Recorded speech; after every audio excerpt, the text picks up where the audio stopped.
الله وبركاته. الحمد لله رب العالمين، الصلاة والسلام على أشرف المرسلين سيدنا ونبينا محمد بن عبد الله رسول الأمين وعلى آله وأصحابه ومن تبعهم بإحسان إلى يوم الدين. سبحانك لا علم لنا إلا ما علمتنا إنك أنت العليم الحكيم. رب اشرح لي صدري ويسر لي أمري واحلل عقدة من لساني يفقهوا قولي. رب يسر ولا تعسر، ربي تمم بخير وبعد.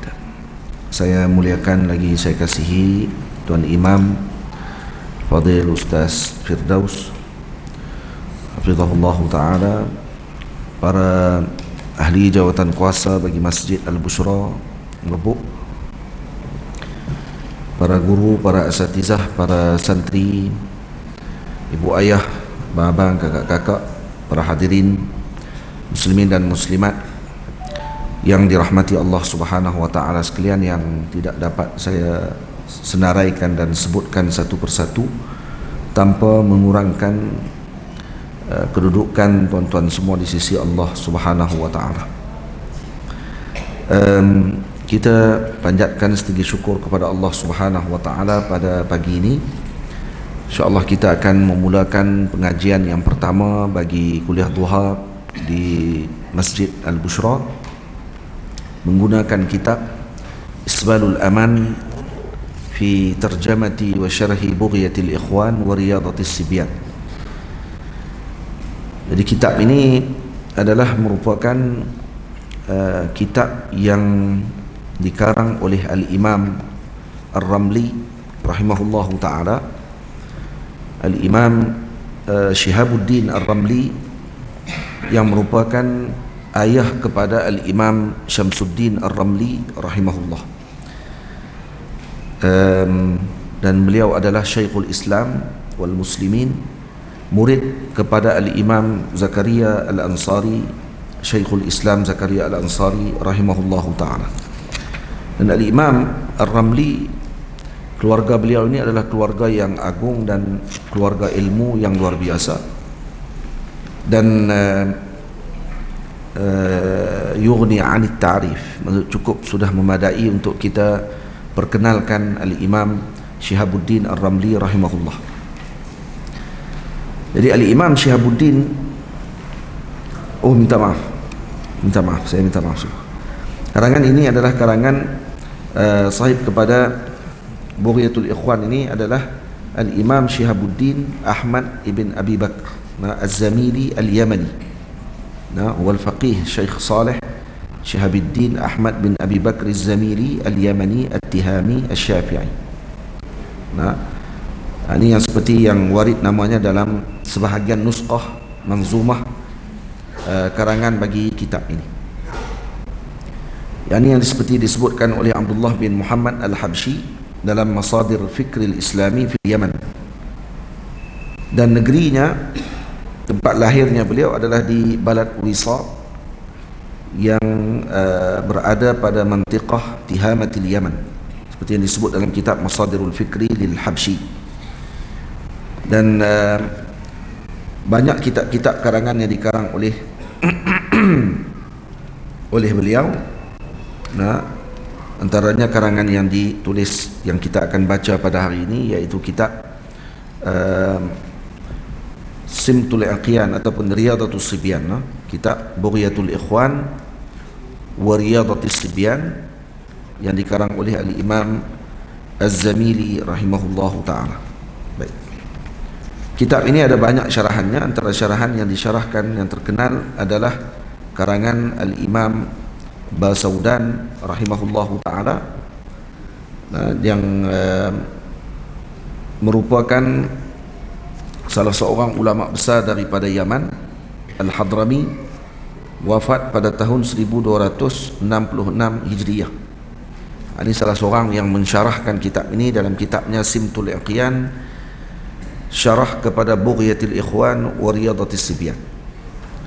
Dan ada juga syarahan ringkas yang disyarah oleh sebahagian masyayikh di dalam rakaman syarahan mereka, dan saya tidak melihat lagi ada yang menterjemahkan kitab ini. Lalu pada beberapa tahun yang lalu ketika masih di Mesir, saya mensyarahkan dan saya menterjemahkan kitab ini, dan alhamdulillah cuma masih tidak lagi dicetak dengan baik karena kita masih lagi dalam proses mensyarahkan kitab ini. InsyaAllah kalau nanti siap syarahannya, kita akan cetak dengan cetakan yang bagus insyaAllah. Jadi isbalul aman maksudnya adalah, al-isbal maksudnya macam tutupan yang bagus, yang menyelamatkan. Kalau kita pakai kain, isbal ni maksudnya kita akan melebihkan, iaitu dia macam menutupi, ini tutupan yang aman. Dan juga bughiyatul ikhwan ataupun kehendak daripada teman-teman, dan juga memberikan pendidikan kepada kanak-kanak. Ini tajuk kitab ini kalau kita terjemahkan, ataupun dengan riyadatus sibyan, dengan makna pendidikan kepada kanak-kanak. Karena sekarang masalah berkenaan dengan parenting ataupun mendidik kanak-kanak yang dilakukan oleh ibu ayah banyak yang terpengaruh dengan pendidikan barat, yang diberikan cadangan oleh barat dan seumpama dengan mereka. Dan mereka banyak menulis artikel dan juga dikeluarkan video-video pendek bagaimana untuk mendidik anak-anak milenium ini. Maka sayugia bagi muslimin untuk mengambil panduan yang telah ditinggalkan oleh para salafus salih yang terdahulu. Karena para ulama menyebutkan al-khair thumma al-khair fi ittiba'i man salaf. Dan asy-syarru kullu syarr fi ibtida'i man khalaf. Maksudnya yang paling terbaik, dan tidak ada yang paling terbaik melainkan mengikuti para salaf yang terdahulu, yakni para pemuka kita yang terdahulu, yaitu orang-orang terdahulu yang telah meninggalkan panduan besar kepada kita semua. Wasyarru kullu syarr, dan yang paling buruk adalah apa? Fi ibtida'i man khalaf, yaitu ibtida' atau bid'ah yang dilakukan oleh orang-orang yang terkemudian. Jadi kalau kita perhatikan dalam masalah pendidikan kepada kanak-kanak, banyak di kalangan kita yang seakan tidak ada panduan, nak diambil daripada mana panduan tersebut. Sedangkan Al-Imam Al-Ghazali radhiyallahu ta'ala anhu di dalam Ihya telah menyenaraikan dan menyebutkan panduan besar bagi pendidikan kepada anak-anak lelaki dan wanita, lelaki dan perempuan.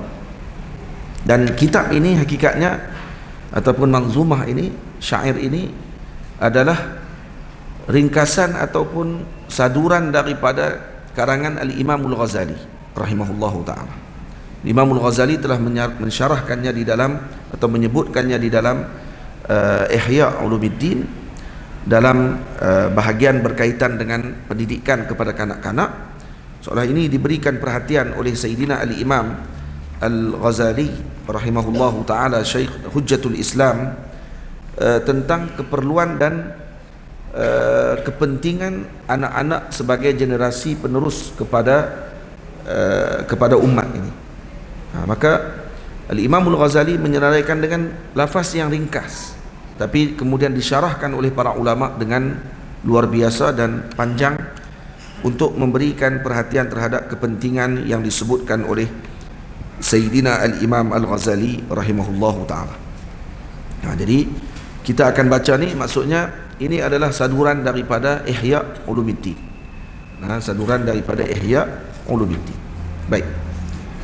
Dan kemudian ada sebahagian masyayikh ataupun sebahagian muarrikh ataupun ahli tarikh dan juga membahaskan tentang bagaimana sejarah pendidikan anak-anak pada zaman terdahulu. Saya ada satu kitab yang saya bawa ni. Saya kitab ni tak ada siapa lagi terjemah kitab ni. Kaifa rabbal muslimuna abna'ahum. Kitab ni karangan Muhammad Sya'ban Ayyub. Saya beli melama dah di Mesir dulu. Yang diceritakan di dalam ni tentang bagaimana orang-orang muslim pada zaman dahulu mendidik anak-anak mereka.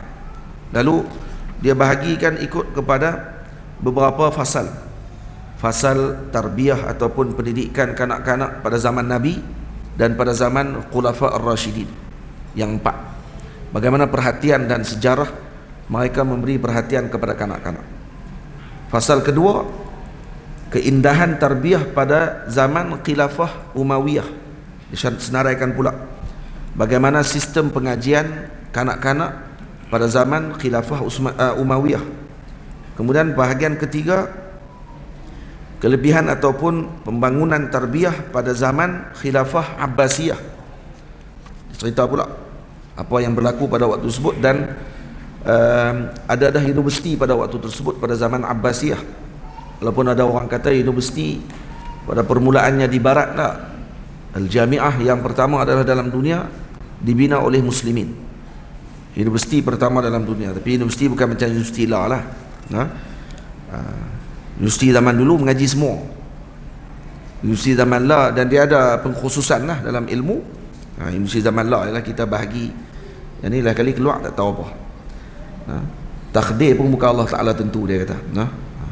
Fasal yang keempat, azamatu tarbiyah fi asril mamluki, keagungan tarbiyah pada zaman Mamluk. Ini ajaibnya apa ni kata Maulana Syekh Ali Jumaah tentang pendidikan ataupun ketamadunan dalam Islam. Satu-satunya tamadun yang membenarkan dan dibenarkan dalam sejarah dipimpin oleh hamba. Mana ada sejarah hamba memimpin dan diadakan kerajaan menjadi pemimpin besar. Dan ini seolah membenarkan apa yang disebutkan oleh Nabi SAW, wa in ta'ammara abdun habasyi, walaupun kamu dipimpin oleh hamba Habsyi. Dan ada juga disebut dalam hadis yang menyebutkan bahawa mereka akan menjadi pemimpin di kalangan hamba-hamba dan seumpamanya. Dan ini ada Asrul Mamluki, dan ini asr ataupun zaman yang sangat gagah dan agung, dan mereka juga mengambil berat tentang pendidikan, iaitu pendidikan kanak-kanak diberikan perhatian secara khusus, malah ditambah ada tarbiyah askariyah, ditambah dengan pendidikan keaskaran. Maksudnya menjadi askar bagi para muslimin pada waktu tersebut, dididik juga dengan sistem askar, iaitu menjadi tentera, sistem ketenteraan yang luar biasa pada zaman tersebut. Mamluk, kerajaan yang gagah dan kuat yang tidak mampu dipecahkan pada waktu tersebut. Fasal yang kelima, dia cerita berkenaan dengan sihru tarbiyati fi maghribi wal andalus. Dia kata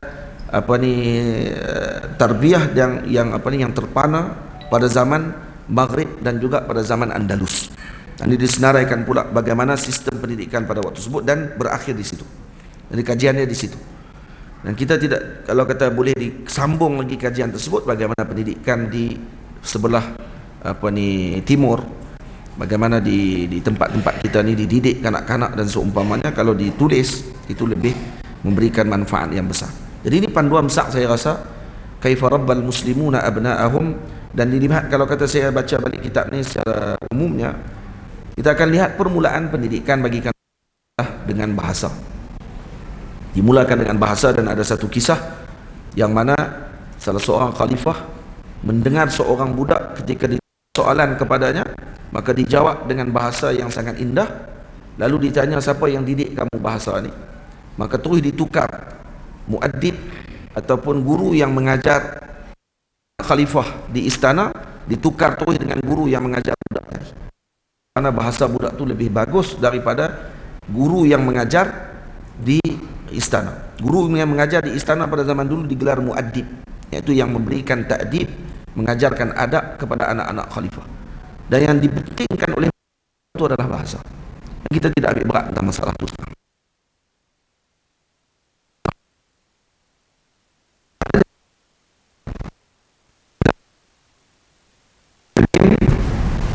Sibuk dengan permainan, kemudian diatur pula, diajak pula untuk maki hamun orang, dan waktu main game tadi kalah, dia akan maki kawannya, dan di sekolah pun akan bincang cara makian, dan kemudian pakai macam tu yang berlaku. Dan akhirnya anak-anak jadi apa? Anak jadi apa? Nah, Dan mak ayah pula mempertahankan anak-anak mereka. Jika anak mereka buruk ucapan, dan kalau dilihat semuanya bermula daripada rumah. Mak pun sama, ayah pun sama. Nah, TV pun ajak yang tu. Dan juga rancangan-rancangan yang paling terkemuka adalah rancangan-rancangan maki orang. Itu ya. Rancangan maki orang, rancangan perli orang, rancangan permainkan maruah orang. Tidak. Tu apa ni yang buat lawak-lawak dan seumpamanya. Mana ada lawak sekarang ni yang lawak tidak memperkenalkan orang dan juga tidak mempermainkan maruah orang. Nah, dan akhirnya budak-budak muda sekarang ni dah tak ada adab lagi. Dan kalau orang tua-tua tanya pun mereka jawab macam artis tu jawab yang dalam TV. Kenapa? Kerana tu pengaruh yang paling besar sekali yang mereka telah dapatkan sekarang. Dan nanti kita akan tengok bagaimana sistem yang digunakan oleh para ulama dulu ketika mendidik kanak-kanak. Dan insya-Allah kalau kita terapkan sistem ini, barakah insya-Allah. Barakah dalam keluarga kita dan barakah dalam kehidupan masyarakat kita, insya-Allah, amin ya rabbal alamin. Dan ada ramai lagi para ulama, antaranya yang dikarang lagi, saya bawa 2-3 kitab ni, bukan kita nak baca semua ni. Saya bawa main ni sebagai contoh bahawa dulu telah dikarang oleh para ulama kita kitab-kitab yang berkait dengan perkara tersebut. Jangan sampai ada orang kita banyak kitab berkenaan dengan parenting dikarang oleh barat. Ya, mereka pun ambil daripada kita, potong nama ulama-ulama kita. Nah, kalau hak barat tadi yang tulis tadi adalah orientalis, mereka akan potong dan tidak sebutkan nama ulama kita seolah mereka pertama yang bertemu dengan perkara tersebut. Seperti yang dilakukan oleh Roger Bacon, bagaimana dia meletakkan asas bagi bagi seorang tadi melakukan bahas ataupun perbahasan ilmu. Maka dia letakkan kata perlu ada beberapa perkara. Yang pertama, kena tahu tajuk perbahasan.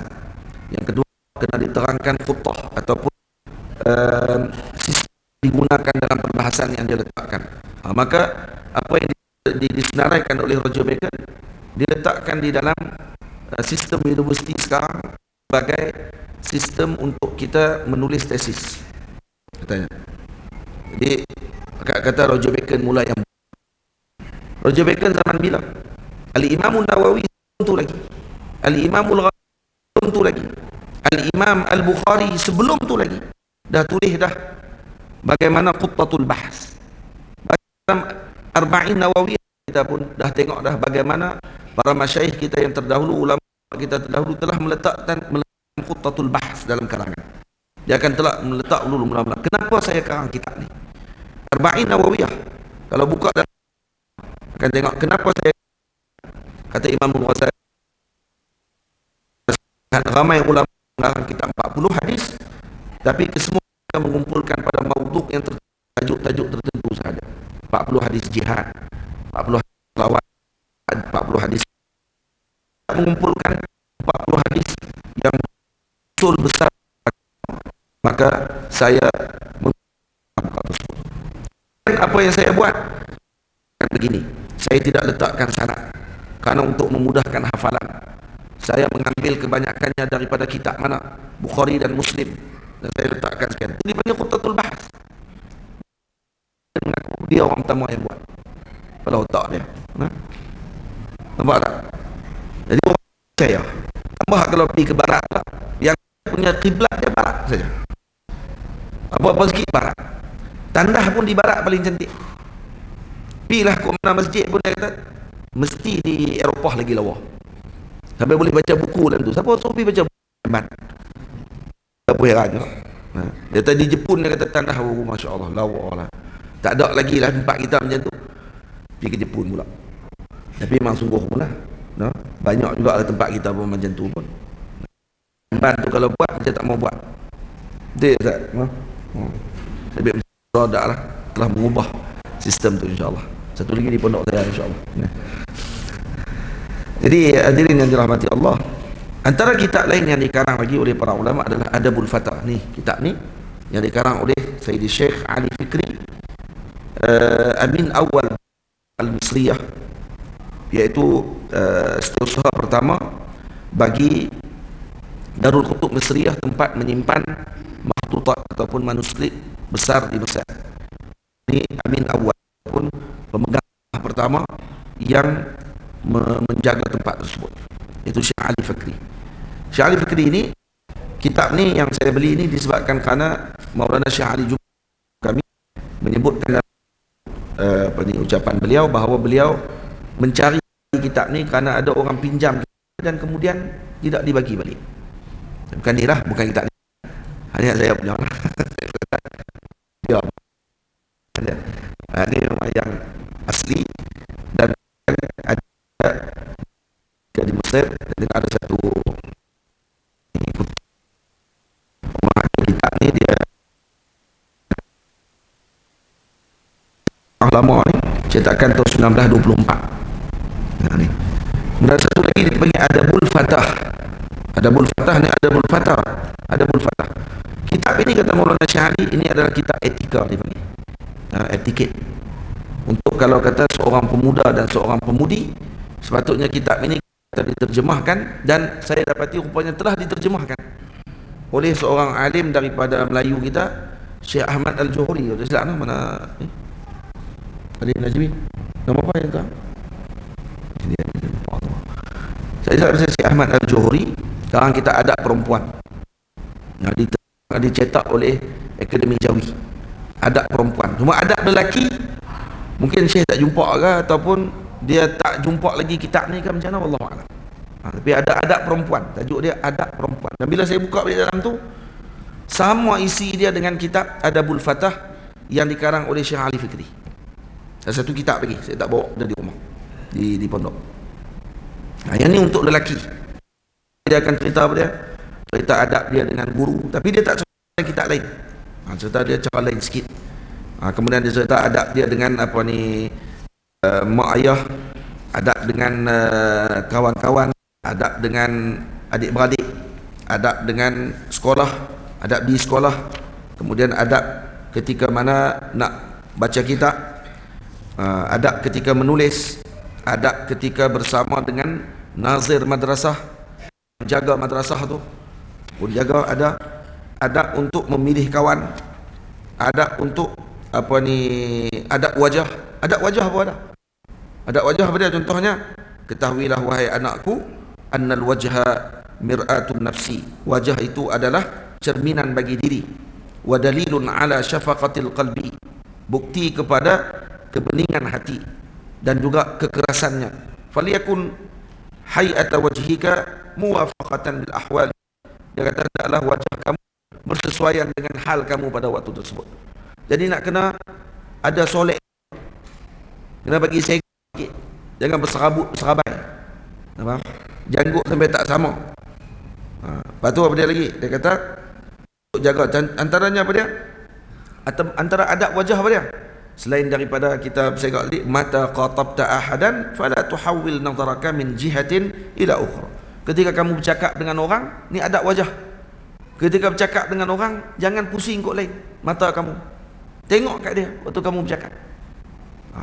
Orang lah ada macam tu. Ni handset kat tangan. Duk pergi kat kedai makan 30 orang pun tak meja.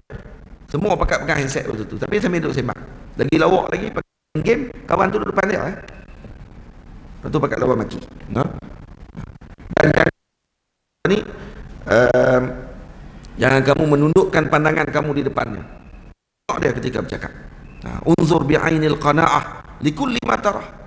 Dan tengok pada setiap apa pun, dia kata tengok dengan pandangan yang qana'ah, pandangan cukup. Jangan tengok dengan pandangan tamak. Maksudnya gitu. Wa in ra'aita an inda ahadin min ni'amillah ma laysa indak fala tahsudhu. Kalau kamu tengok orang lain dapat nikmat Allah yang tidak kamu dapatkan, jangan kamu hasad. Ala hadhihi ni'mah. Tengok dia ajak adab. Adab apa ni? Adab wajah. Wajah maksudnya nak kena jaga ni mata kita, mulut kita. Dan di mulut pula ada adab mulut pula. Lah sekali dia akan sebut apa dia adab apa? Ni adab kahwin pun sama, semua cerita habis semua. Sampai dia akan cerita pula berkenaan dengan kesihatan pula. Adab untuk jaga tubuh badan. Nak jaga mata macam mana dengan kesihatan mata, nak jaga mulut macam mana kesihatan mulut, nak hidung macam mana kesihatan hidung, nak jaga telinga macam mana dengan kesihatan telinga dan pendengaran, nak jaga perut macam mana pendengaran kesihatan perut.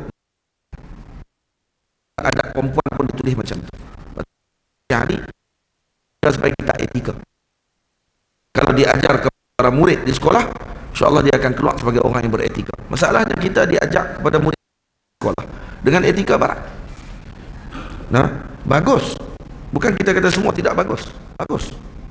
Tetapi jangan ditinggalkan etika yang telah ditinggalkan oleh golongan ulama kita muslimin kepada kita semua. Salah satunya ni yang kita akan baca pada hari ini. Ini sebagai mukaddimah lah.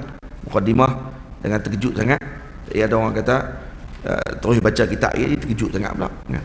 Jadi kita mula mukaddimah dulu dan kita hadiahkan Al-Fatihah kepada Al-Imam Syihabuddin dan juga Sayyidina Al-Imam pengarang kitab ini, itu Imam Syihabuddin, dan juga kepada para pensyarahnya. Bisirril Fatihah. A'udzubillahi minasyaitonir rajim. Bismillahirrahmanirrahim. Alhamdulillahi rabbil alamin. Arrahmanir rahim. Maliki yaumiddin. Iyyaka na'budu wa iyyaka nasta'in.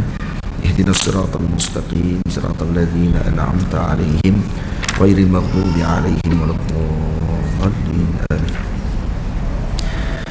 Baik, kitab ini manzumah iaitu nazam atau syair yang disusun oleh al-imam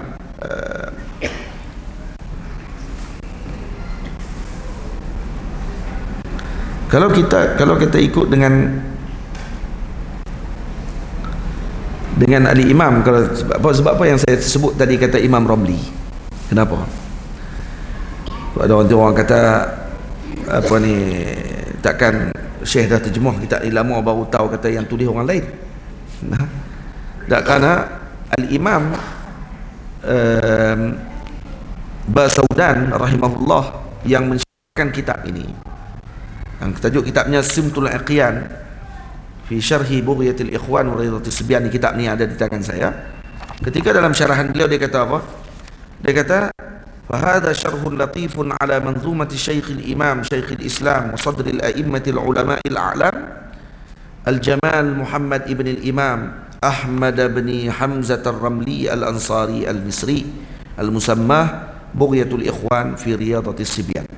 Beliau sendiri yang sebut, pensyarah kitab ini yaitu Al-Imam Basaudan mengatakan bahawa kitab ini disyarah atau ditulis oleh Al-Imam Ar-Ramli rahimahullah.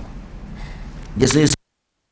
Kemudian yang mentahqiq kitab ini yaitu Dr. Muhammad bin Abi Bakr Bazib. Dia kata apa? Dalam muqaddimah tahqiq dia kata sebenarnya ketika dikaji balik, manzumah ini bukan karangan Al-Imam Ar-Ramli, tapi karangan Al-Imam Syihabuddin Ahmad Az-Zamili, bukan Ramli, kata beliau. Karena tu yang berlaku sedikit kekeliruan. Bukannya Imam Ar-Ramli rahimahullahu ta'ala. Itu yang kita bacakan tadi pada permulaan. Baik, kitab ini ada 110 bait. Bait itu maknanya rangkap. 110 rangkap syair yang kita akan bacakan setiap bulan. Sebulan sekali kita bertemu, tengoklah banyak mana kita akan baca, sekadar yang kita mampu, dan yang pentingnya manfaat dalam bacaan yang telah kita bacakan tersebut. Baik, jadi saya dah syarahkan tadi secara umumnya tentang masalah pendidikan dan kitab-kitab yang ditulis oleh para ulama khusus berkenaan dengan pendidikan kanak-kanak dan parenting. Ada juga beberapa orang minta kepada saya untuk bahas tentang parenting secara khusus. Saya kata saya bukanlah ahlinya untuk bahas tentang perkara tersebut. Cuma ada kita tulis dan terjemahkan kitab ini. Dan kita kata kita ambil teruslah daripada apa yang disandarkan ataupun yang disarankan oleh para a'immah, para ulama kita di dalam kitab-kitab karangan mereka tersebut. Tamam. Baik, kata musannif rahimahullahu ta'ala, bait yang pertama, muka surat yang pertama kita tulis itu, Bismillahirrahmanirrahim. Alhamdulillahil waliyil hamdi, alhamdulillahi waliyil hamdi, muwaffiqil qalbi kulli rushdi, ala alladhi bihi alayna an'ama, hamdan ya'ummul arda turran wassama. Segala puji bagi Allah Ta'ala yang merupakan sebaik-baik pengatur pujian, muwaffiqil khalqi li kulli rushdi, yang memberi taufik kepada makhluknya pada segala jalan kebaikan. Ala alladhi, pujian itu juga bihi alaina an'ama, adalah ke atas segala yang dikurniakan kepada kita, hamdan ya'ummu li ardi turran wa sama, pujian yang meliputi bumi dan langit seluruhnya. Kepada siapa ni? Kepada Nabi kita Muhammad sallallahu alaihi wa alihi wasallam. Tamam? Jadi musannif rahimahullah dalam bait yang pertama dan kedua memulakan kedua-dua rangkap syair ini dengan mengucapkan alhamdulillah setelah membacakan basmalah. Bismillahirrahmanirrahim itu juga ditulis oleh musannif sebagai mengikuti apa yang disebutkan oleh Allah di dalam Al-Quran Al-Azim. Karena Allah memulakan dalam Al-Quran dengan Bismillahirrahmanirrahim, Alhamdulillahi Rabbil Alamin. Jadi maka musannif dan para ulama dengan demikian, dan ini disebut dalam bahasa para ulama dengan muqaddimah al-haqiqiyah dan muqaddimah al-idhafiyah. Kedua-duanya muqaddimah. Apa beza muqaddimah al-haqiqiyah dan muqaddimah al-idhafiyah? Syarimi? Apa dia? Ustaz tanya apa ni? Hampir benar ni.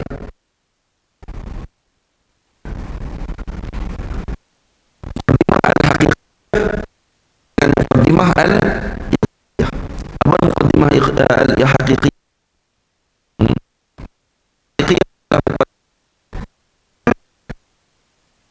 Bukan dihadirkan sesuatu. Ada lain disebut sebelum itu tidak dipanggil al-haqiqiyah. Ini permulaan yang hakiki. Muqaddimah idhafiyah, alhamdulillah, muqaddimah idhafiyah, yaitu permulaan yang sebelumnya terdapat sebutan yang lain, yaitu ada sebut alhamdulillah, ada sebut bismillahirrahmanirrahim. Maka dipanggil dengan muqaddimah al-idhafiyah, yaitu permulaan yang disandarkan pun yang diikuti setelah ada permulaan sebelumnya. Boleh. Itu dipanggil muqaddimah idhafiyah. Jadi kedua-duanya muqaddimah. Kenapa? Karena ada hadis yang disebutkan oleh Nabi SAW. Nabi mengatakan kullu amrin dzibalin, setiap perkara yang mempunyai bal ataupun yang diberi perhatian oleh syarak, yang diiktiraf oleh syarak. Jadi bukan setiap perkara tadi maknanya apa saja perkara. Takut nanti kalau orang faham macam tu, dia kata setiap perkara kalau tak mula dengan bismillah ataupun dengan alhamdulillah, maka perkara tadi akhta, fahuwa akhta, iaitu dikira sebagai kurang berkat, atau abtar, iaitu dengan makna kurang berkat. Karena akhta maksudnya seperti ekor lembu yang terputus, jadi kurang daging dia, maka tak boleh dibuat korban. Maka kalau kata bismillah tidak dimulakan urusan tadi dan alhamdulillah tidak dimulakan dengan satu urusan yang diiktiraf dengan syarak. Kenapa saya sebut yang diiktiraf oleh syarak? Karena ada benda yang tak boleh mula dengan. Contohnya orang tadi dari dan moga Allah jauh daripada, contohnya pegang syarak kemudian dia baca bismillah, ada ihanah main, dan itu dikira sebagai hinaan, dan kalau tadi boleh jatuh kufur dengan sebab apa? Itu juga apa ni kata ketika buang kasut, kita maksudnya kita pecat kaki kita daripada kasut, adakah kena baca bismillah juga? Yang ni sebahagian orang ulama kata tidak perlu untuk baca bismillah pada waktu itu. Ataupun satu lagi, makan bawang secara khusus, makan bawang. Kalau bawang duduk dalam nasi tu lain lah. Ni bawang tu ambil sengaja ambil bawang, ni bawang ni dia panggil. Bawang ni apa dia? Bawang yang mentah, bukan bawang goreng. Dia ambil bawang mentah dan bawang ni busuk. Tak lagi kalau kata bawang putih ke, dan seumpamanya yang mentah. Dan makruh kita datang ke masjid dalam keadaan berbau mulut pada waktu tersebut, kita baca bismillah waktu itu untuk makan bawang tadi, maka hukumnya makruh. Makruhnya li zatih.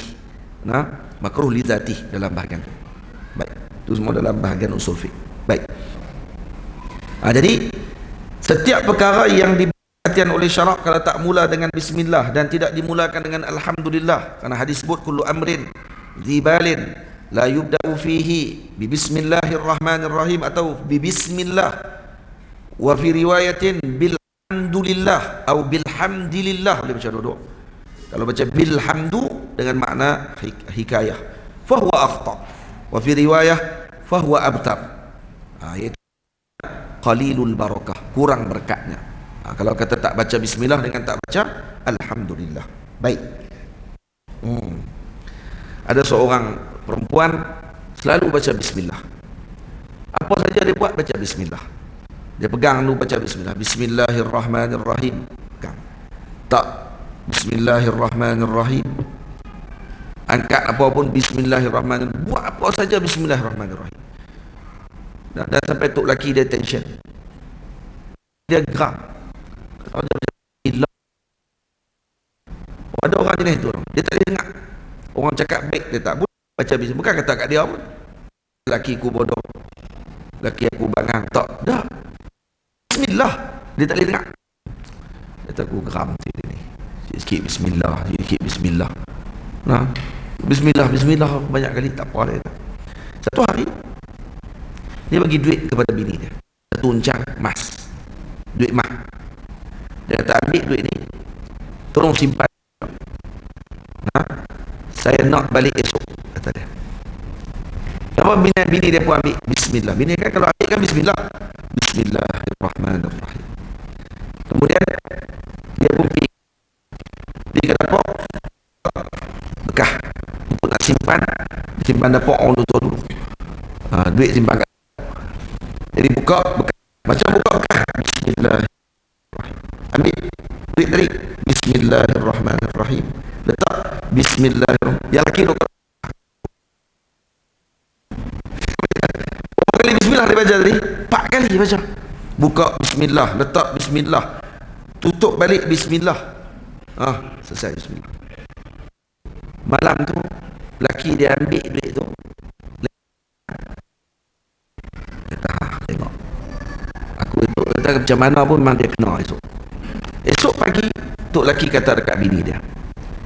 Dia kata, tolong pergi ambil duit yang saya bagi kat kamu semalam, tolong pergi ambil balik. Dia kata, hilang jaga. Hilang jaga. Dia kata, bini dia pun tak ada syak apa-apa, terus pergi ke dapur macam biasa. Bismillahirrahmanirrahim. Bismillahirrahmanirrahim. Bawa keluar duit tadi. Dah, kemudian bismillahirrahmanirrahim, tutup balik, pergi kat laki. Abang, bismillahirrahmanirrahim. Bagi. Tok laki pegang duit basah semuanya. Hak semalam dalam bendang, seolah-olah bini dia tadi masa celup bismillah tu, celup dalam bendang hak dia lempak malam ni. Bawa keluar balik, basah duit tu semuanya. Pengsan laki dia waktu tu. Tu dia. Ini barakah bismillah. Jangan tinggal ibu. Nasa bismillahirrahmanirrahim. Bubuh dalam riuk bismillahirrahmanirrahim. Baru anak semua jadi soleh insya-Allah. Dengan berkat bismillahirrahmanirrahim. Tamam? Baca, jangan tak baca. Ini yang cerita, kata ada seorang tok guru mengajar atas pondok, kata bismillahirrahmanirrahim ni berkat, dan ada ditulis oleh para ulama lah. Kalau ditulis 21 kali bismillah, kalau dibaca bismillah 21 kali sebelum tidur, akan dijaga kita daripada segala perkara yang tidak baik pada malam tersebut. Kalau ada ulat ke, kalau ada kalajengking ke, kalau ada lipan bara ke, insya-Allah tidak akan mudaratkan. Dan tidak akan dimudaratkan anak-anak kita. Contohnya sagi semut masuk dalam telinga ke, insya-Allah tidak masuk. Baca dekat anak kita. Bismillah 21 kali baca. Ada yang tulis bismillah banyak. Pada hari tertentu ditulis. Yang ni Pak Wahabi marah lah ni kan. Biar pergi ke depa lah tu. Baik, jadi salah satunya ada seorang tok guru, kalau baca bismillah dengan yakin, katanya boleh jalan tahiyat pun boleh, dia kata. Satu hari ada anak murid diceritakan pada tok guru, kata ada seorang anak murid ni memang boleh jalan tahiyat. Tok guru tanya, hang beramai apa sampai boleh jalan tahiyat tu? Hak tok guru cerita dia. Baca bismillah yakin, dia kata lintah sungai. Saya lintah. Tengok. Dia pun pergi duduk kat tepi sungai, baca yakin bismillahirrahmanirrahim, lintah. Masya-Allah. Tok guru pun try, tenggelam awal lagi. Guru ajak dia tak yakin. Dia beza no ajak dengan orang yakin ni, dengan hak yang mengaji kemudian dia yakin dengan hak tu cakap, dengan hak yang duk bercakap dia pun tak yakin dia cakap apa. Ini tak boleh, dia kena yakin. Nah, bismillahirrahmanirrahim. Tadi berlaku kisah tu macam tu. Kisah tu ada banyak versi. Yang saya ambil ni kitab yang dikarang oleh para ulama, dan satu lagi diceritakan kata isteri tadi dia dengan diletakkan ular di dalam bekas tempat makanan diletakkan. Jadi bila si suami untuk isteri tadi masak makanan, ketika isteri tadi lakukan macam tadi juga, bismillahirrahmanirrahim, diseluk tangan dia dalam tu ada ular, dan bila diseluk bismillah, kemudian bini dia menjerit. Maka dia kata, kena dah. Weh, ni lelaki jenis apa ni, no? Tak ular tu, so ketik bini, dengar bini baca bismillah ya. Maka dia celuk-celuk tangan, dia menjerit. Dia pun kata, kena dah. Dia pergi tengok dapak, bini dia bukan menjerit takut, menjerit gembira. Kenapa? Kerana ada mah dalam tu bentuk ular. Faham?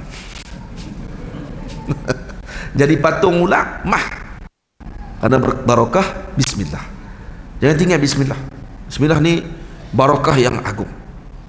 Faham? Barakah yang agung. Tidak, Allah tidak mulakan dalam Al-Quran. Ini kanz, perbendaharaan yang agung yang ditulis oleh para ulama, kelebihan-kelebihan. Baik. Alhamdulillahi waliyil hamdi. Jadi musannif memulakan dan mensifatkan dengan apa ni, Allah Subhanahu wa taala disebut dengan waliyul hamd. Waliyul hamd yang saya sebut di sini dengan sebaik-baik pengatur pujian. Dan disifatkan Allah dengan wali karena Allah Subhanahu wa taala adalah waliyu. Wali maksudnya yang apa? Yang menguasai, yang mentarbiah. Mutawalli, muwali, muhib, yang mencintai man waffaqahum lihamdih. Allah mencintai sesiapa yang diberi taufik oleh Allah untuk memuji Allah Subhanahu wa taala. Muwaffiqil khalqi likulli rusdi. Tamam? Muwaffiqil khalqi likulli rusdi, yang memberi taufik kepada makhluknya pada segala jalan kebaikan. Bak taufik ni panjang. Saya ada syarah dalam YouTube, kalau tak salah saya ada perbahasan khusus tentang taufik saja 1 jam saya syarah. Maksud taufik. Tuan boleh tengok balik di situ. Kalau syarah balik di sini tak habis, tak masuk kitab kita. Syarah tentang taufik saja. Apa beza taufik dengan quzlan atau qizlan? Yang ini dibahas dalam kitab tauhid panjang lebar oleh para ulama. Dan apa perbezaan di antara yang disebutkan oleh Al-Imam Abu Hasan Al-Asy'ari dengan Sayyidi Al-Imam Al-Haramain tentang masalah taufik. Nanti ada dalam perbahasan tu, saya dah sebut dalam YouTube panjang lebar perbahasannya. Ada kan apa ni, Ilham? Ada. Khusus tajuk dia tu kan? Perbahasan taufik kan? Ada. Entah yang buat kan? Entah yang tulis kan tu?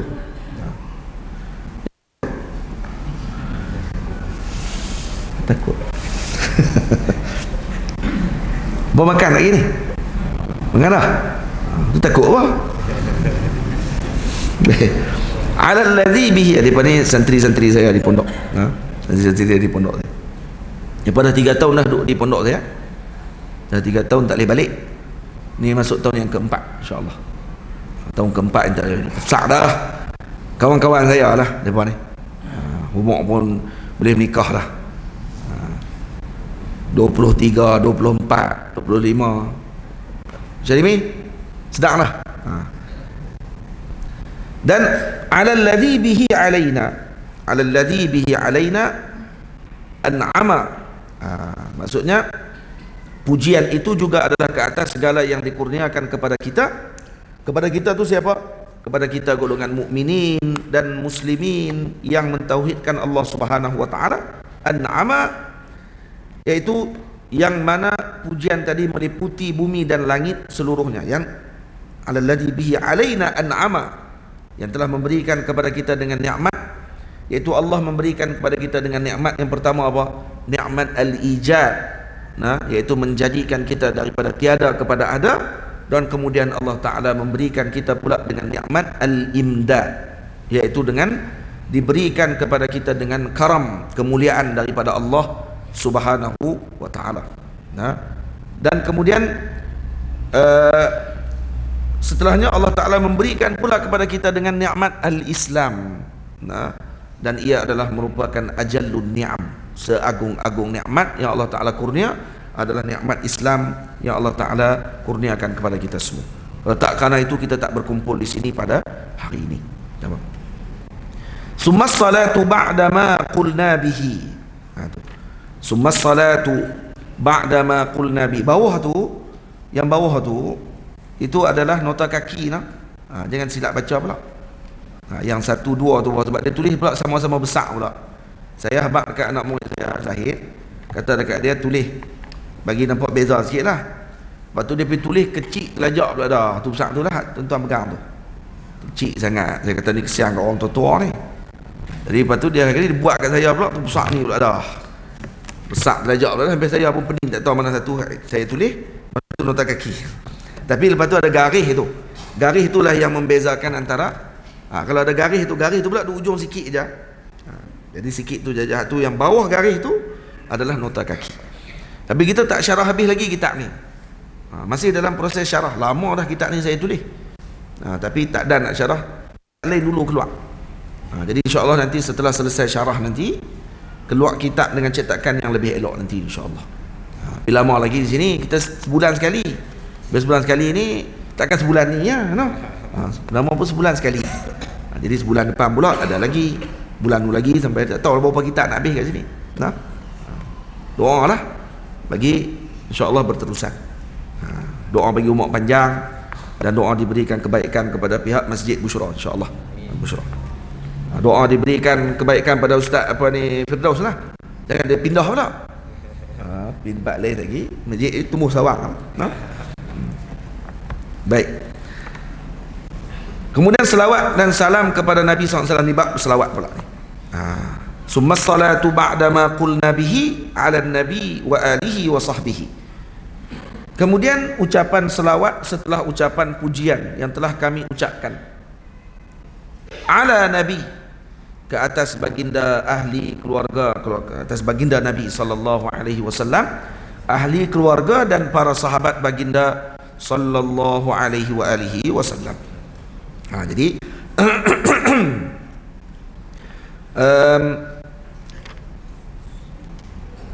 dan disebutkan di sini, kita dah panjang dah sebenarnya syarahan berkenaan dengan salawat ni banyak, tapi mengambil hak ketika mana pengarang menulis tentang perkara tadi, maka kita sebutkan secara ringkas tentang makna salawat. Salawat di sini adalah dengan makna rahmah maqrunah bit ta'zim. Ini rahmat yang disertai dengan pengagungan daripada Allah Subhanahu wa taala.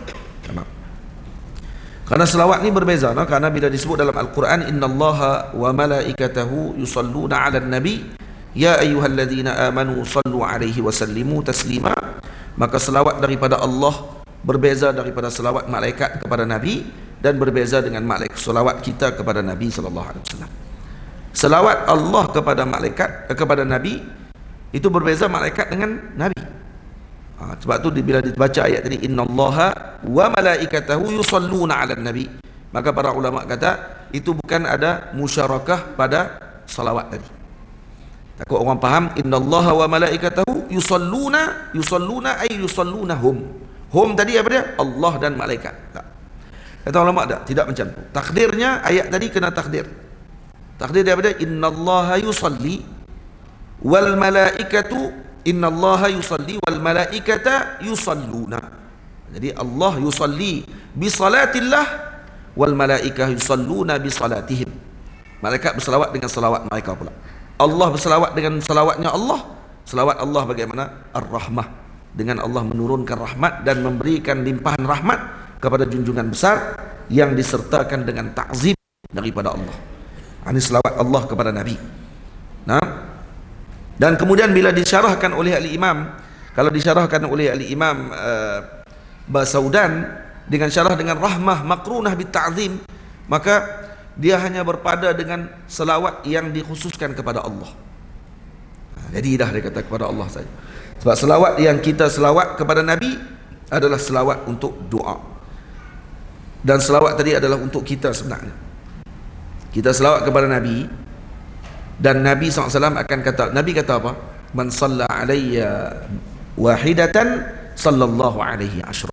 Siapa selawat kepadanya satu kali, maka Allah berselawat kepadanya, iaitu diturunkan rahmat kepadanya 10 kali. Oh ya, semua satu rahmat daripada Allah sudah memadai untuk hamba tadi masuk ke dalam syurga. Bagaimana dengan 10? Agak-agak. Kalau satu saja sudah memadai dengan rahmatnya Allah untuk hamba tadi mendapatkan kebaikan. Dan ketika mana Allah Ta'ala, Nabi SAW sebut, rahmat Allah Ta'ala ni kalau dibahagi kepada peratus, contohnya lah, nah, maka 1% yang Allah Ta'ala turunkan ke muka bumi. Dengan satu tadi, tamam, ibu mengasihi anaknya. Ibu mengasihi anaknya karena satu tadi. Dan kemudian disebut oleh Nabi, siapa berselawat kepada Nabi, maka Allah akan 100 kali Allah akan berselawat kepadanya, iaitu dengan diturunkan rahmat kepadanya 10 kali. 10 kali. Tamam. 10 kali yang tadi kasih daripada ibu kepada anak saja dengan 1% saja. Macam mana dengan 10? Dan 10 ni pula tidak dimaklumkan 10 apa. Dan satu tu dengan bentuk dia macam mana? Wallahu a'lam.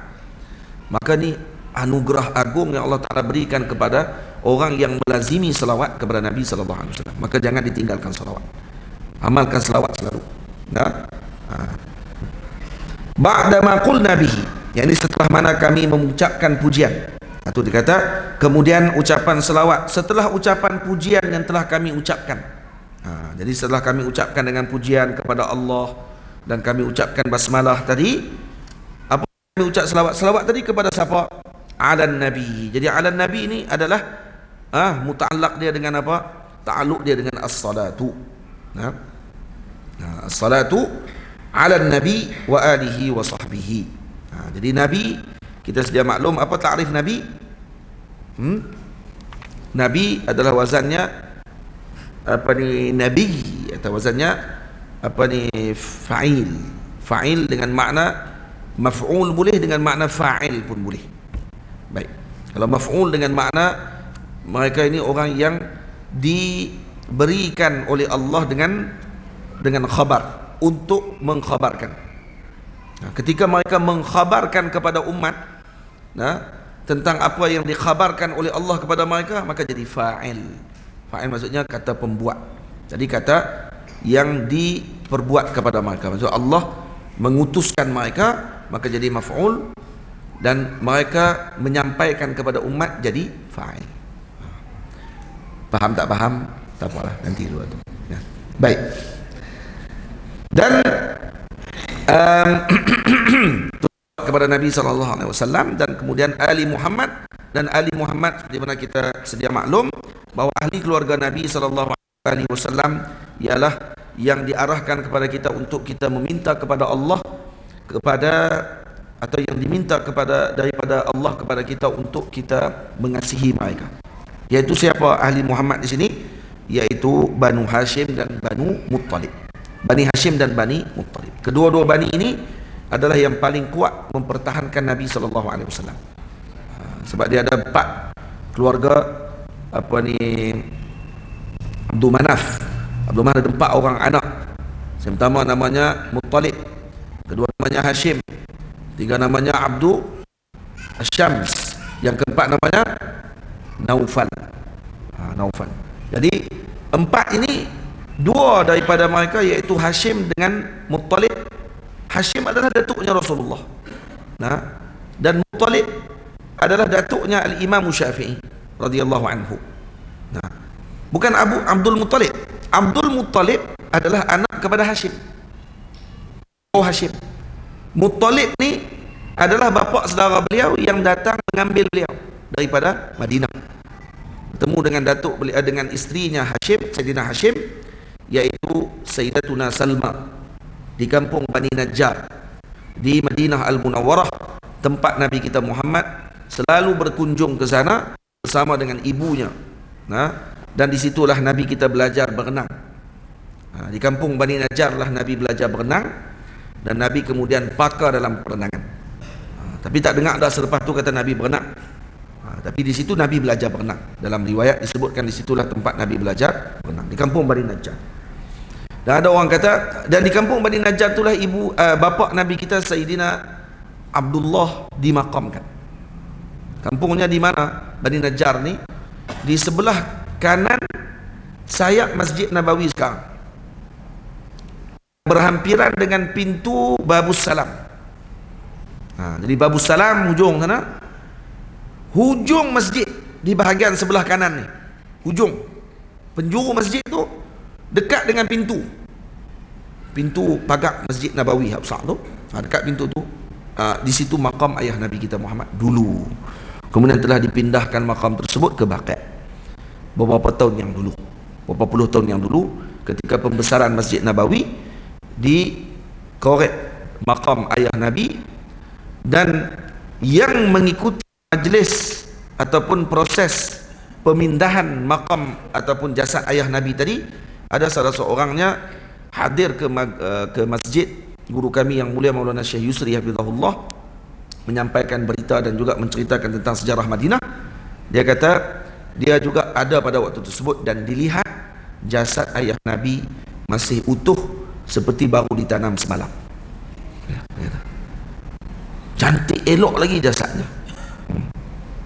Macam mana orang kata ayah Nabi masuk neraka? Ini kita pun heran juga ni. Ajaib. Dan kalau kita baca dalam sirah, dia kata duk pi buat apa tempat tu, Nabi pun tak pi. Pandai dia geram tu aku Wahabi ni. Dia kalau bodoh jangan kumpul dengan orang lain, seorang-seorang jadilah. Pi ajak orang lain pergi jadi bangang, jangan kita buat apa. Dalam hadis diriwayatkan ada satu kisah, Sayyidina Nabi pernah merajuk dengan beberapa isteri baginda Nabi, antaranya Sayyidina Hafsah. Nabi pernah merajuk dengan Sayyidina Hafsah. Bila merajuk dengan Sayyidina Hafsah, baginda Nabi SAW pergi bermalam lebih kurang 1 bulan di satu tempat. Di mana? Di Dar Nabirah. Dar Nabirah ni dibuat masjid pada zaman itu. Nabi bermalam di situ, tidur di situ. Sayyidina Umar pergi tanya dekat sahabat, di mana Rasulullah? Sebulan tak melihat Nabi SAW. Nabi bermalam situ, berkeluar di situ sebulan di Dar Nabirah. Dan bersama dengan Nabi ada seorang hamba lelaki yang menjaga Nabi untuk urusan makan Nabi dan minum Nabi, dan kemudian dia akan tengok Nabi sentiasa. Dia akan duduk di atas sutuh. Sutuh ni apa dia?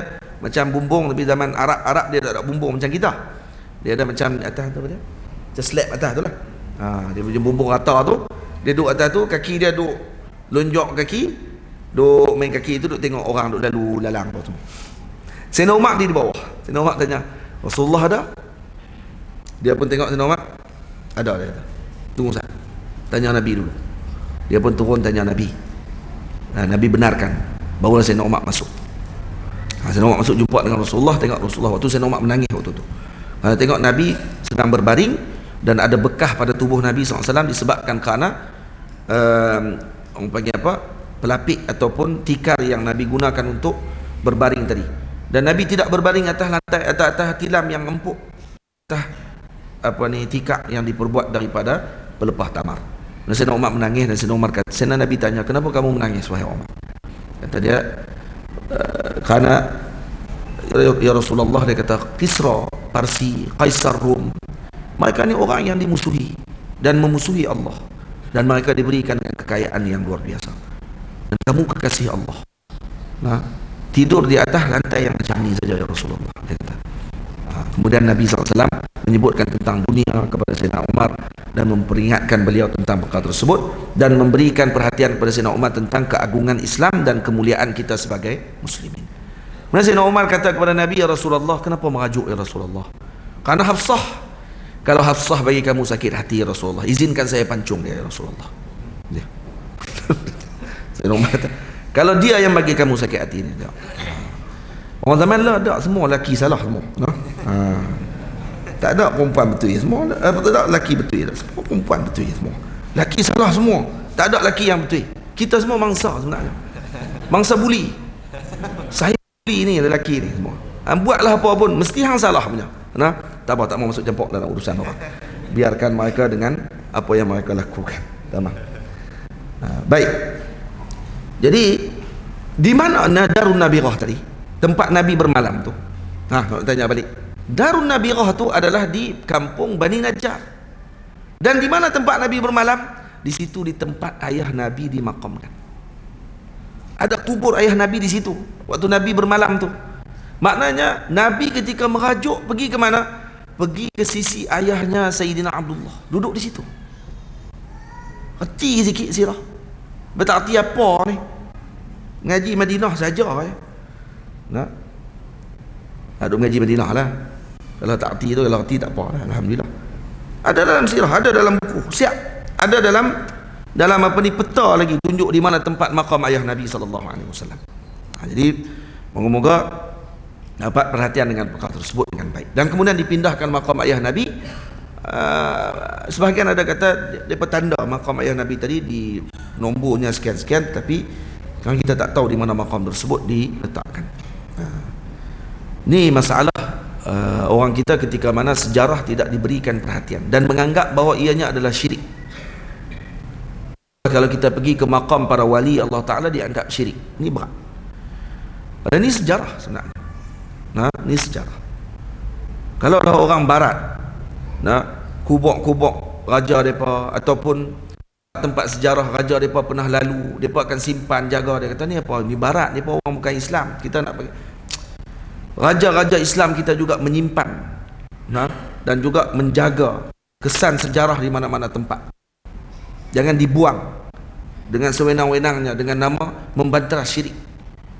Saddu zari'ah katanya, untuk menghalang daripada berlaku benda yang tidak baik. Saddu zari'ah apa ni? Kamu mengaji usul fiqh di mana ni?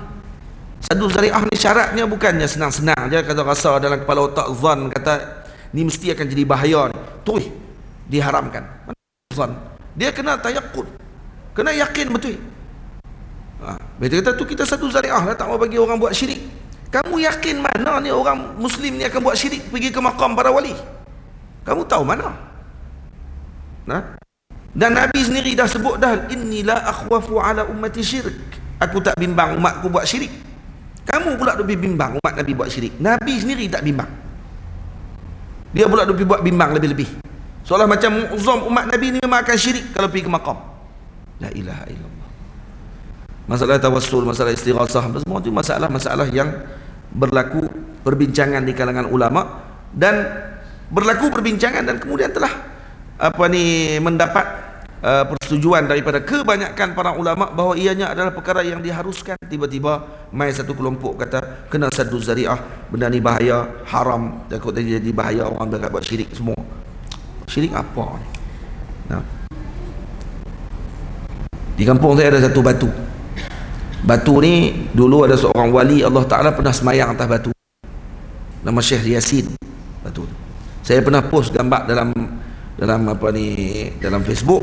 Kata batu ni duduk di masjid kami, masjid lama Pedu, Tomplu. Batu tu dia peboh cat lah. Batu tu kami masa sekolah dulu, masa duduk mengaji petang-petang dulu ni, batu tu dia letak kat depan. Kadang-kadang untuk guru duduk atas batu tu, kadang-kadang budak-budak pakai duduk main atas batu tu. Saya disimpan batu tu kerana untuk memperingati Syekh Yasin yang merupakan wali Allah Ta'ala datang daripada Fatani. Kalau dia datang daripada Fatani itu, dia bergerak, orang panggil ashabul khutwah, mai 1, 2, 3 tapak dia sampai dah ke Pedu. Siapa ikut belakang dia sampai juga ke Pedu. Jadi batu tu disimpan kerana dia pernah tengok dia semayang selalu di atas batu tu ketika nak datang ke Pedu. Batu tu dalam hutan dulu ni, kemudian dibawa balik oleh orang kampung mai ke Pedu. Ada juga mangkuk-mangkuk duk pergi komen tu, dia kata apa ni, oi bahaya ni batu tu, macam ni takut orang pergi sembah pula. Apa pergi sembahnya ni? Tak ada lagi orang Pedu pergi sembah batu zakat ni. 20 tahun dah batu tu duk ada, tak ada lagi zakat ni pergi buat pemujaan pula di atas batu tu. Tak ada lagi. Kan duk bimbang apa ni? Pedu tu ada pondok saya. Kalau ada syirik kat situ saya akan lawan dulu. Dia kata dia pun buat syirik, kepala otak dia. Dia kata kita buat syirik. Astagfirullah. Kok ni masalah betul Wahabi ni. Lepas tu kena jaga betul-betul di Masjid Bushra. Yang pertama jangan bagi masuk Wahabi. Yang kedua jangan bagi ada AJK Wahabi, itu ya. Nanti jadi masalah nanti kepada masyarakat. Dia akan rosakkan umat ini. Rosak. Jadilah. Kat mana lagi kita nak cakap macam tu? Kat tempat lain, kat negeri mereka tak boleh. Negeri mana? Tak tahu. Tak sebut. Ada lalang cakap kat sini, no? Negeri Kedah, negeri ahli sunnah. Tak itu. Boleh. Boleh tahu tu. Tagline. Baik. Wa ba'du. Ni. 2.30 dah. Sikit lagi saya berhenti. 5 minit saya berhenti. Kita baca wa ba'du, kita berhenti. Jadi lah tu sebulan sekali. Sebulan sekali 2 bait dia. Dah lepas ni orang panggil hari ni pemanah saja. Dipanggil, orang panggil apa? Permulaan dia panggil. Permulaan pengajian. Baik. Wa ba'du fatta'dibu lis-sibyani min awwalin nashwi atamusyani. Dan selepas mengucapkan pujian dan salawat, maka saya mengatakan, kata Syekh, bait yang keempat, bahawa mendidik kanak-kanak itu min awwalin nashwi, bermula daripada permulaan tamyiznya, itu adalah merupakan sesempurna perkara. Baik, bila kita akan mula mengajar adab kepada anak? Syekh sebut di sini dah, min awwalin nashwi atamusyani, iaitu permulaan mula murid anak tersebut sinnut tamyiz. Bila sinnut tamyiz? Bila umur tamyiz? Umur tamyiz adalah ketika, kalau ulama sebut, nak tahu dhabit bagi tamyiz adalah ketika budak tadi boleh mengenal tangan kanan dan kirinya. Tamyiz. Ataupun dia boleh makan sendiri dan basuh berak sendiri. Tamyiz. Itu salah satu yang paling kuat, yang paling bagus, kata ulama, ketika dia boleh makan sendiri dan dia boleh basuh berak sendiri. Ini dikira sebagai sinun tamyiz. Tapi waktu ni sunat saja kalau kata dia lebih awal. Contoh sebab budak zaman lah mungkin lebih cepat daripada zaman dulu. Sinun tamyiz dia mungkin 5 tahun. Ada budak umur 5 tahun, dia dah boleh makan sendiri dan dia boleh basuh berak sendiri. Maka hukum dia apa dia? Mengajar adab kepada budak ni waktu ni sunat hukum dia. Sunat hukum dia waktu tu. Kenapa? Karena dia tidak sampai 7 tahun lagi. Tapi, dan wajib tak kita suruh dia semayang waktu tu? Tak wajib. Jadi dia tamyiz dah. Dia dah boleh makan sendiri, dia boleh basuh berak sendiri. Kalau tanya kanan mana, kiri mana, dia boleh angkat. Kanan mana? Kiri. Kanan mana? Kanan mana? Pi. Itu jam. Dia ingat lepas kanan mesti kiri. Mak tanya kanan mana? Kanan. Kanan mana? Lepas kanan mesti kiri, dia kata. Padahal kanan balik tadi ni, angkat belah ni pula dah. Tu dah tak tamyiz lagi.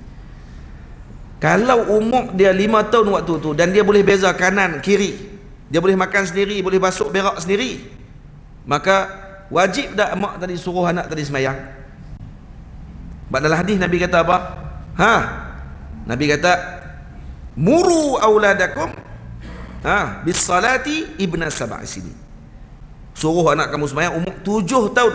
Baik, sekarang dia umur 5 tahun dan dia tamyiz. Tak. Kalau dia tamyiz pada umur 5 tahun, tidak wajib suruh lagi untuk dia semayang. Dia bila yang wajib? Ketika umur dia 7 tahun dan dia tamyiz. Syarat dia 7 tahun tamyiz. 7 tahun ni apa dia? 7 tahun qamariyah. 7 tahun qamariyah. 7 tahun hijri. Sebab tu ibu ayah, saya pesan sungguh-sungguh, kira umur anak-anak kita dengan hijri untuk kita tahu hukum taklif. Ramai di kalangan kita duk kira dengan tahun Masihi. Anak dia tahun 2003 beranak. Dia tak kira tahun 1400 berapa anak dia beranak. Lepas tu kalau tanya balik kat pakcik makcik lah ni, umur berapa lah ni? Kalau dia tanya kat kita umur kita berapa, kita habaq umur kita dengan tahun hijri. Kadang-kadang dia jadi macam kan tak betul pula. Kalau kita habaq umur kita hijri umur 41. Dia kata, Ustaz 41 maksudnya tahun 82, 83. Dia tidak, tahun 84 contoh. Baru 39 lah. Orang kira tu macam tak betul kita cakap tadi. Padahal kalau kata umur 84, tahun 84, tarikh lahir hijri dia 1404. 1404. Lah ni 1445. Berapa umur? Berapa? 41. 41 ataupun 40 lebih. Tak itu? Ada rasa muda kan tu kita tak. Tu yang tak mau kira hak tu. Dia kata kalau kira tu rupanya 40 dah. Kalau kira tu pun 30 lebih aja. 30 lebih lah. Nampak muda sikit dia kata. Tu yang jadi mangsa. Saya berbuli. Baik. Kira hak tu 7 tahun. Jadi syarat saya bab betul-betul ni. Saya bab bagi ingat elok-elok. 7 tahun tamyiz baru wajib suruh anak kita sembahyang. Kalau dia umur 7 tahun tapi tak tamyiz, 7 tahun dah umur, tapi dia punya umur macam 3 tahun. Contohnya kena autism. Contoh. Umur 7 tahun dah, tapi dia tidak tamyiz lagi. Seolah-olah umur dia baru 3 tahun. Waktu tu dia terlambat 4 tahun daripada umur sebenar. Maka wajib tak suruh dia sembahyang? Tak wajib. Maka waktu ketika tu ditunggu dia tamyiz untuk dia disuruh sembahyang. Maka kalau nak bagi suruh sembahyang ni, dia kena ada 2 syarat ni gabung sekali. 7 tahun tamyiz. Kalau tamyiz saja tidak 7 tahun, maksudnya kurang pada 5 tahun, kurang daripada 7 tahun contohnya, tak wajib lagi suruh. Baik. Kalau 7 tahun saja tapi tidak tamyiz pula, pun tak wajib suruh lagi sembahyang. Boleh? Faham lagi elok yang tu? Tu dalam mana tu sebut? Dalam Fathul Mu'in. Jelas sebut dalam Fathul Mu'in, sebut jelas-jelas tentang masalah tersebut. Dan kita ni pun sebut juga. Tapi dalam Fathul Mu'in lebih jelas disebut tentang masalah tadi. Baik. Anak kita ni kita nak kena bagi ajaran adab kepada dia bila? Min awwalin nashwi atammusyani. Setelah mana anak tadi dalam keadaan permulaan tamyiz adalah merupakan sesempurna perkara untuk kita ajarkan adab kepada anak kita. Sebab tu dalam adab ni kata Al-Imam Al-Bukhari rahimahullah, kata Al-Imam Badruddin Husain Al-Ahdal dalam Misbahul Qari bi Syarhil Bukhari, kata beliau, yadkhulu fihi ay al-adabi al-adabu ma'allahi ta'ala. Kena ajar adab apa yang waktu ni?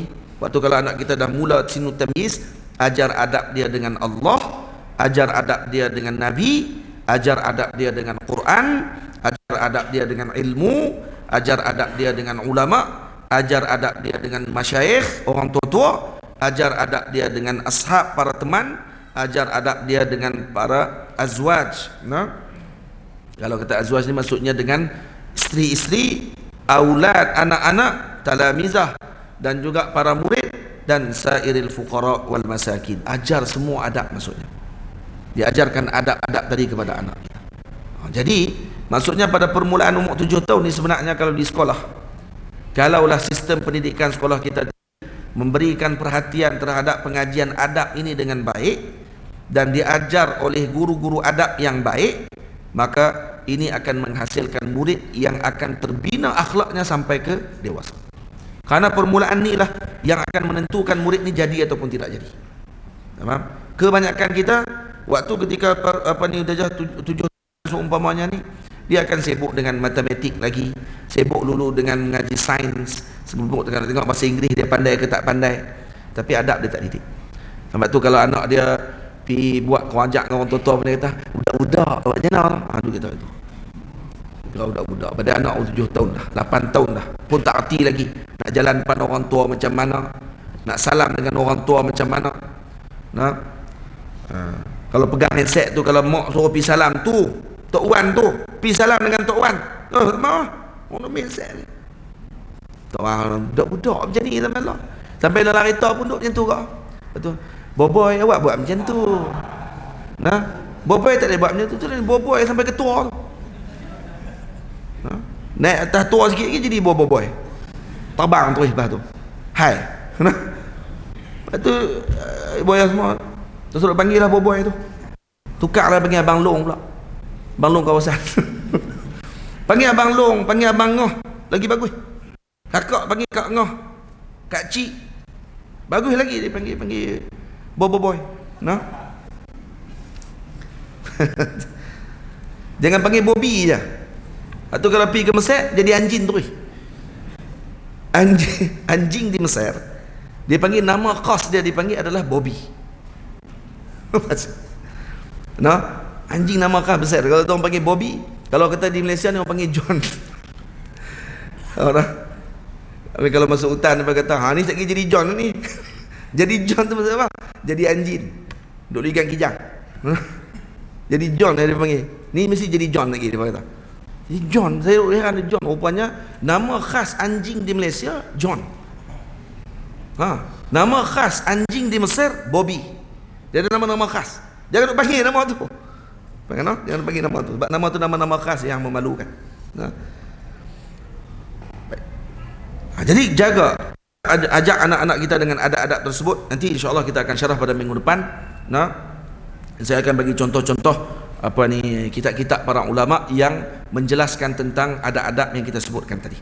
Sebab tu diajar adab anak kita dengan sifat 20 contohnya. Tapi teringin saya dapat cerita, kata ada seorang guru karang sebuah kitab, tajuknya Pesan Ayah kalau tak silap saya. Seorang ustaz ni tulis, Ustaz Rizal ke apa tak ingat. Tapi saya tak baca lagi isi dia. Dia katanya bagus kitab tu untuk pendidikan sifat 20 bagi kanak-kanak. Saya pernah teringin nak tulis, dan saya pernah tulis dah sikit, tapi kemudian hilang kitab tu, mungkin tak ikhlas kot tu tulis di Mesir. Jadi saya akan tulis balik insya-Allah dengan moga-moga ikhlas lah. Kitab tu hilang sebab bukan kerana hilang sebab apa? Sebab komputer saya rosak. Ada dalam komputer tu. Kitab tu saya tulis berkenaan dengan sifat 20. Macam mana perbincangan ayah Tok Wan dengan dua orang cucu dia. Tok Wan tu saya gambarkan ayah saya. Dua orang cucu tu anak saya, Muhammad Abu Nur dengan Aisyah. Masa tu mereka dua orang masa tu. Tok Wan tu sebenarnya itulah saya, dan anak dua orang tu pun saya juga. Saya yang dekat saya, dan saya sendiri yang jawab dekat saya. Jadi saya tulis buku tu menggambar tiga orang, Tok Wan dan dua orang cucu, yang cucu dua orang ni bertanya tentang wujud Allah, tentang sifat qidam bagi Allah, tentang sifat qudrah bagi Allah, tapi dengan cara yang ditanya oleh kebanyakan kanak-kanak. Dia akan tanya soalan, di mana Allah? Boleh tak kita tanya di mana Allah? Adakah Allah bertempat ataupun tidak? Saya dengan harapan kitab itu nanti akan jadi bacaan tidur anak-anak, ibu-ibu kepada anak-anak mereka, agar anak dia nanti ni akan ada sifat 20 tu dalam diri dia, dan dia tidak jadi, tak mau sebutlah, tu kan. Tak bawa-bawa pahaman-pahaman yang pelik-pelik tadi. Sifat tentang takdir Allah, tentang jati diri sebagai seorang muslim. Jadi ditulis dalam buku tu tentang perbincangan di antara Tok dengan dua orang cucunya yang bertanya, kemudian nanti dia akan ada praktikal dalam buku tersebut. Dan kadang-kadang bacaan sebelum tidur kepada anak-anak ni kadang-kadang sangat berkesan kepada anak tersebut dalam kehidupan setelahnya. Dia akan bagi kesan sungguh. Ada seorang budak diceritakan dalam satu rancangan TV di Jordan, dia kata dia cakap Arab Fusha. Dia TV tanya, macam mana kamu boleh cakap Arab fasih ni? Dia kata, sebab ibu saya selalu bahasa Arab, cerita-cerita Arab yang fasih, Fusha, sebelum kami tidur. Dia kata masa mula baca, saya pun tak tahu dia baca apa. Mak saya baca apa, saya pun tak tahu. Tapi setelah lama, dia kata, saya dapat kecap dia punya beberapa kalimah dalam tu. Dan esoknya saya akan bawa cerita tu sembang dengan kawan saya namanya Maryam. Lepas tu dia pun tanya, Maryam pun cakap Fusha juga? Naam. Dia kata, bukan dia kata naam, dia kata ajal. Jawab ajal. Dia kata Maryam aidan tatakallam bil lughati al arabiyyah, tatakallam bil lughati al arabiyyah al fusha. Budak tu pun kata ajal. Ajal. Dia tak kata naam, dia kata ajal. Rupanya budak tu pun cakap Arab Fusha juga. Dia tiap hari rupanya sebelum tidur mak dia akan baca buku bahasa Arab, buku-buku cerita Arab. Jadi kita kalau nak boleh baca kitab-kitab yang bermanfaat umpamanya. Sebab banyak sangat sekarang ni buku-buku yang diajarkan kepada kanak-kanak yang kita tidak pasti siapa yang tulis tadi. Bimbagi penulisan tadi bukan daripada yang ahlinya. Moga-moga doa lah tu cita-cita tu banyak kali dah cerita tu, tapi tak bila nak sihat tahu. Dengan keadaan Allah ni, moga-moga Allah Ta'ala berikan kelapangan kepada kita semua. Saya mohon ampun, mohon maaf kalau ada terkasar bahasa, tersilap dalam bicara. InsyaAllah pada bulan hadapan, minggu pertama bulan hari Sabtu, minggu pertama, insyaAllah kita akan bertemu sekali lagi di Al-Bushra untuk meneruskan bacaan kitab ini pada bait yang kelima insyaAllah. Bait yang kelima, atau akan ulang balik yang keempat, menunjukkan tentang yang perlu diajarkan adab kepada anak kita pada permulaan insya-Allah taala. Terima kasih banyak kepada pihak masjid, dan saya kalau ada kasar bahasa dan tersalah bicara, terima kasih juga saya ucap kepada tuan rumah yang timpang semalam, juga kepada seluruh pihak para saya untuk di sini. banyak. Assalamualaikum warahmatullahi wabarakatuh.